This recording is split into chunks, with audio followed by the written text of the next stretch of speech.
Hey everybody, today I'm going to show you how to do a pick stitch, or a prick stitch some people call it. A pick stitch is really like a small version of the back stitch. Only thing that on the top stitch of the work you will see that the stitches are really tiny. They're very small.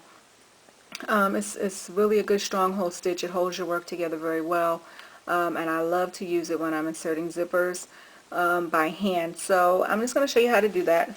On this, I'm going to put this over to the side. I have another piece here. I'm working with some muslin, so I'll show you how to work that up.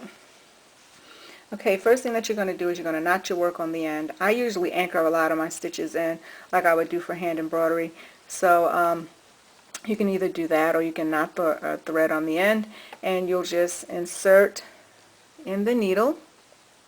You'll come up on the top side of the work just a little bit away from where you inserted the needle, and you're going to pull the thread through.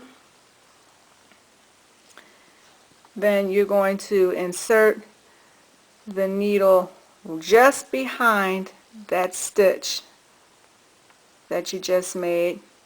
You're going to go in and you're going to take your needle behind the work a little bit of ways from that stitch, and you're going to pull the thread through the work. Okay? Now you're going to do that again, and you're just going to keep continuing that process. Go right behind, see that? Get kind of close up there.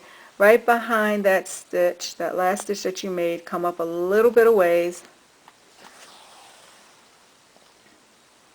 and make another stitch. And that's basically how the pick stitches work, just like you would do a back stitch. You would do a back stitch the same way. Only thing is that you will make a back stitch, the top side stitches will be bigger.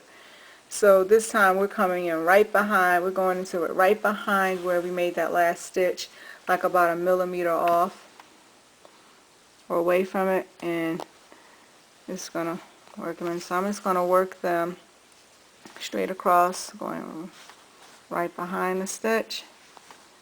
Just a little bit. And you just got to come up just a little bit of ways. But you can make them as close as you want together too. You don't have to make them a little bit of ways. Actually, you can make them really as close as you want. Is when I'm sewing denim, like I have a piece of denim down here. I was going to use the denim in the video, but it seemed like the thread I was using was kind of like washing out the color. So, alright, and this is the last one I'm going to do here because I don't have any beeswax on this thread, so it's starting to bunch up in here. Okay, so those are the pick stitches that I've just done on this work, and this is what the back side of the pick stitch looks like, just like you would see for the back stitch.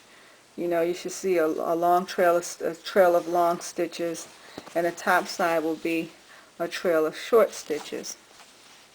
Then when you look at the seam of the work, you can see just from the few stitches that I did what type of a stronghold stitch that is. I'm just really giving it a good tug here.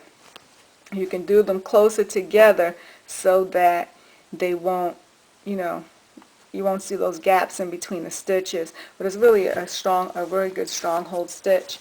And I just wanted to share that with you today, so hopefully you found this video really useful, and that it will also encourage you to do more hand sewing. A lot of people have gotten away from hand sewing. Hand sewing is wonderful, adds a lot of quality to your work, and it really takes your work to a whole nother level. So I always speak highly about